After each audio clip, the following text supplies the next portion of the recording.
అత్యాధునిక టెక్నాలజీతో నడుము మరియు వెన్నునొప్పికి treatment Tejas spine care Somajiguda Sainikpuri Gachibowli. Balochistan స్వతంత్ర రాజ్యం ఆవిర్భవించిందని తిరుగుబాటుదారులు ప్రకటించారు. ఆ తర్వాత పాకిస్తాన్లో జరుగుతున్నటువంటి మరో ఉద్యమం గురించి మీకు తెలుసా?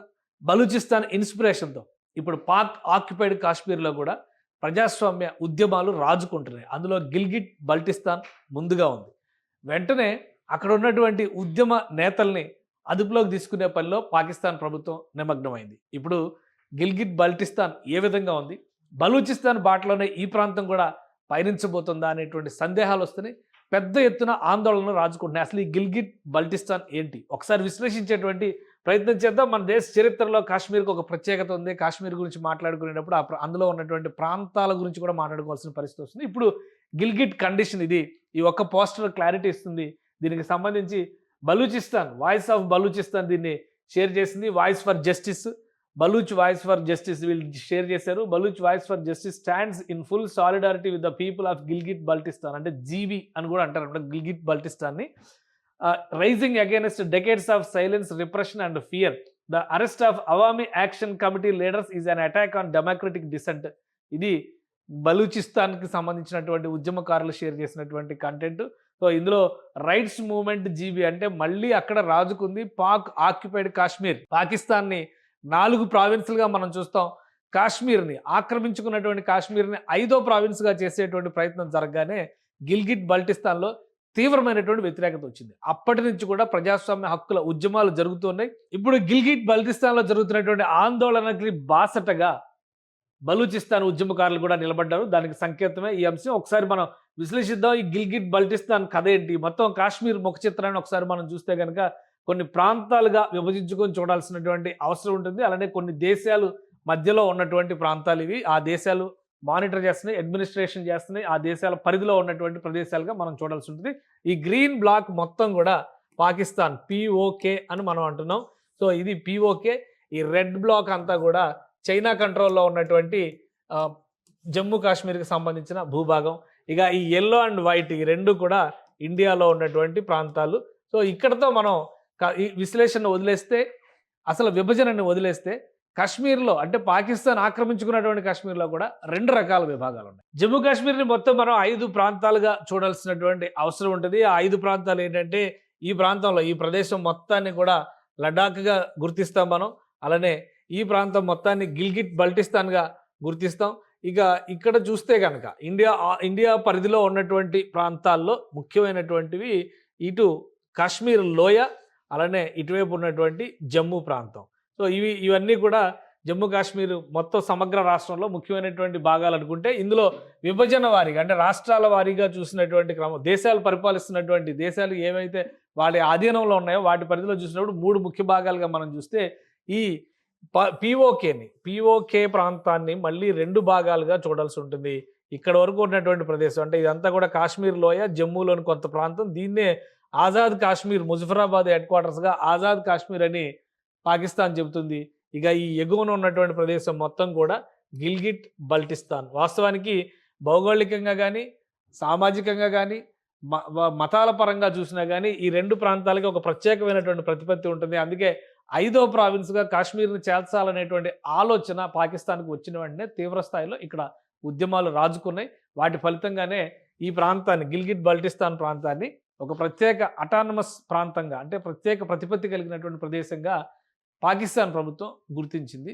దానికి ప్రత్యేకంగా ఒక సుప్రీంకోర్టు, స్టేట్కి సంబంధించినటువంటి అసెంబ్లీ, కానీ పాకిస్తాన్ నుంచి అపాయింట్ చేసినటువంటి గవర్నర్ ఉంటారు. వాళ్ళ పరిధిలోనే ఇక్కడ పరిపాలన సాగుతూ ఉంటుంది. కానీ ఈ మధ్య కాలంలో వరుసగా జరిగినటువంటి పరిణామాలు ఇక్కడ 2 విషయాలను గుర్తుపెట్టుకోవాల్సి వస్తుంది. మళ్ళీ బలూచిస్తాన్ ఉద్యమకారులు ఏ అభ్యంతరాలతో అయితే పోరాడుతున్నారో, తమ ప్రాంత వనరుల్ని దోచుకోవడం ద్వారా తమకు అన్యాయం చేస్తున్నారనేటువంటి మాటని, అలానే పాకిస్తాన్ ఇటువైపు చైనాని దోషిగా నిలబెడుతున్నారో అదే మాట ఇక్కడ గిల్గిట్ బల్టిస్తాన్ ప్రజలు కూడా చెప్తున్నారు. దీనికి కారణం ఏంటంటే, బల్టిస్తాన్లో భాగమైనటువంటి ఈ ప్రాంతాన్ని 1963లో చైనాకి దారాదత్తం చేసింది పాకిస్తాన్. ఇక్కడి నుంచి ఇప్పుడు ఏదైతే సిపెక్ అనేటువంటి మాట చెప్తున్నారో, ఇక్కడ చైనా పాకిస్తాన్ ఎకనామిక్ కారిడార్ అనేది ప్రారంభమయ్యేది ఈ ప్రాంతం నుంచే.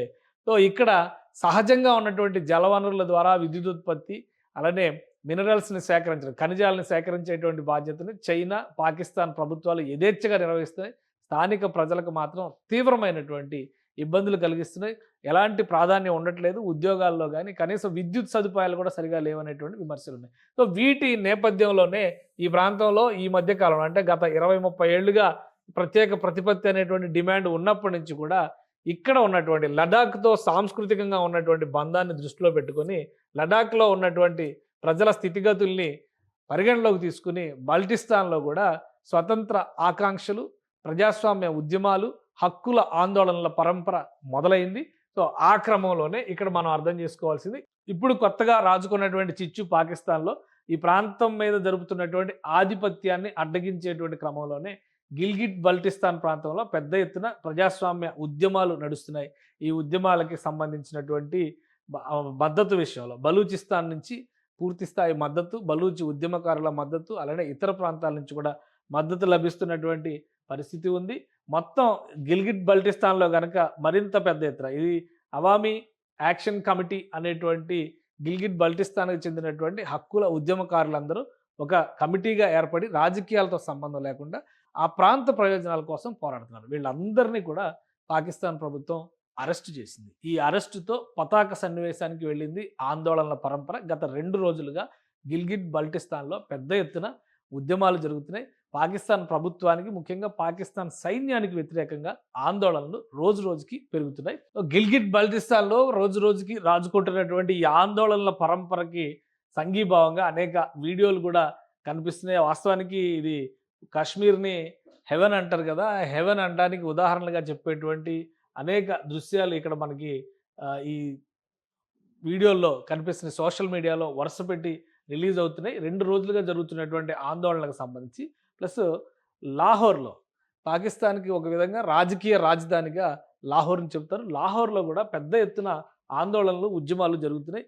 గిల్గిట్ బల్టిస్తాన్కి సంబంధించినటువంటి అంశాలను ప్రస్తావిస్తూ పూర్తిగా తాము పాకిస్తాన్లో సెకండ్ గ్రేడ్ సిటిజన్స్గా బతకాల్సినటువంటి పరిస్థితి వస్తుందనేటువంటి ఆందోళన చేస్తూ హక్కుల నేతలందరూ కూడా వరుస పెట్టి దీనిపైన సభలు నిర్వహిస్తున్నారు. విద్యార్థులు కూడా పెద్ద ఎత్తున ఈ ఆందోళనలో పాల్గొంటారు. ముఖ్యంగా ఈ అవామీ కమిటీ లీడర్స్ని అరెస్ట్ చేసినటువంటి అవామీ యాక్షన్ కమిటీ లీడర్స్ని అందరినీ కూడా తక్షణం విడుదల చేయాలని గిల్గిట్ బల్టిస్తాన్ ప్రజలు కోరుతున్నారు. పాకిస్తాన్ ఇప్పటికే బలూచిస్తాన్తో ఒక సమస్యను ఎదుర్కొంటుంది.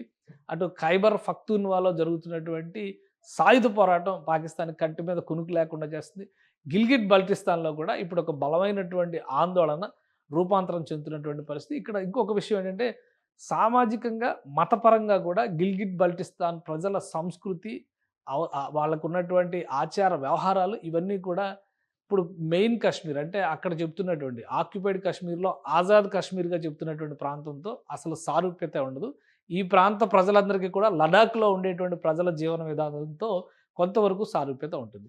సో దీంతో ఆ కాశ్మీర్ని, పాకిస్తాన్ ఆక్రమించినటువంటి కాశ్మీర్ని 2 భాగాలుగా చూడాల్సినటువంటి అనివార్యత మొదటి నుంచి ఉంది. గిల్గిట్ ఏజెన్సీ ప్రాంతంలో ఎక్కువగా మతపరంగా చూస్తే ఇస్లాంను ఫాలో అయ్యే వాళ్ళు ఉన్నప్పటికీ కూడా వాళ్ళ జీవన విధానం పూర్తి వ్యతిరేకంగా, పూర్తి వైరుధ్యంతో కూడినటువంటి జీవన విధానం ఉంటుంది. కాబట్టి కాశ్మీర్లో కూడా 2 రకాల వాదనలు, 2 రకాల ఉద్యమ పందాలు రాజుకుంటున్నటువంటి పరిస్థితి ఉంది. సో పాకిస్తాన్ దీన్ని ఎలా హ్యాండిల్ చేస్తుంది? గిల్గిట్ బల్టిస్తాన్ కనుక స్వేచ్ఛని కోరుకున్నా లేదా భారత్లో కలిసేటువంటి అవకాశం ఉన్నా కానీ కీలకమైనటువంటి సిపెక్, చైనా పాకిస్తాన్ ఎకనామిక్ కారిడార్ కంప్లీట్గా పడకేసినట్టుగానే భావించాల్సింది. ఎందుకంటే పాకిస్తాన్లోకి చైనాకి ఎంట్రీ కల్పించే ప్రాంతమే ఈ గిల్గిట్ బల్టిస్తాన్. అందుకనే గతంలో జరిగినటువంటి ఆందోళనల ఫలితంగా ఇక్కడ ఉన్నటువంటి భూముల్ని, అంటే మొత్తం కారకోరం రేంజెస్ అంటారు, ఇవన్నీ లడాక్ రేంజెస్, కారకోరం రేంజెస్ అంటారు. ఈ పర్వతాల మధ్యలో ఉంటుంది గిల్గిట్ బల్టిస్తాన్ ప్రాంతం.